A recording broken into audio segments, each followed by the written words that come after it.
एकनाथ शिंदेंनी मुख्यमंत्री व्हावं ही तमाम महाराष्ट्रातील शेतकरी कष्टकऱ्यांची इच्छा आहे।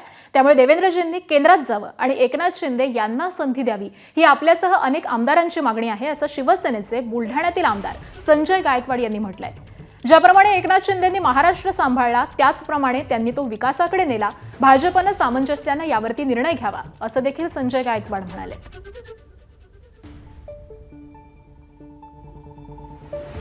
दादा काय म्हणाल, पक्षाची जी सुनावणी आहे पक्ष आणि चिन्हाची सर्वोच्च न्यायालयात सुरू आहे आणि पहिल्यांदाच उद्धव ठाकरेंनी असं म्हटलेलं आहे किंवा त्यांच्या वकिलांमार्फत त्यांनी सुप्रीम कोर्टात असं म्हटलेलं आहे की चिन्ह जर आम्हाला मिळत नसेल तर ते गोठवण्यात यावं। शिवसेना चिन्ह, शिवसेना नाव आणि धनुष्यबाण चिन्ह हे आमचं गोठवलं जाऊ शकत नाही किंवा ते आमचं रद्द पण केलं जाणार नाही।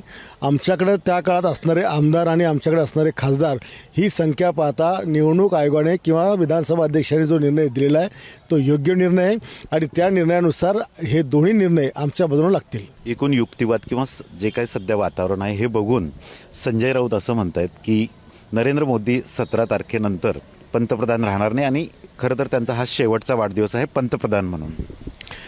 संजय राऊतांचे आतापर्यंतचे असे सगळे भाकीत, कलोकल्पित भाकीत, काय त्याला म्हणतो मुंगेरीलाल की हसीन सपने, हे सगळे आतापर्यंत उद्ध्वस्त झालेले आहे।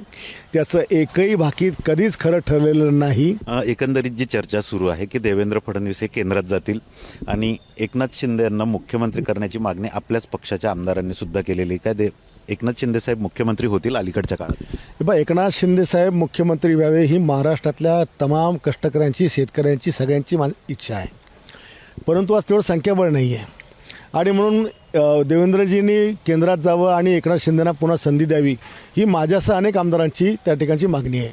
परंतु शेवटी पक्ष जो निर्णय घेईल, मला वाटते प्रधानमंत्री आणि अमित शहाजी या संदर्भात जो काही निर्णय घेईल किंवा भाजप पक्ष निर्णय घेईल आणि ते आमच्या पक्षाचे नेते म्हणून आम्हाला वाटणं स्वाभाविक आहे। उद्या देवेंद्रजी जर माझ्या पक्षाचे असते तर मी हेच म्हटलं असतं मला ते पाहिजे। त्याच्यामुळे जो पक्षाचा नेता ते आपल्या पक्षाच्या नेत्याकरता त्या पदाची मागणी करणारच आहे। म्हणजे देवेंद्रजी केंद्रात जातील असं जवळपास निश्चित झालेलं आहे, असं व्हावं असं सर्वांना वाटतं। एबीपी माझा, उघडा डोळे बघा नीट।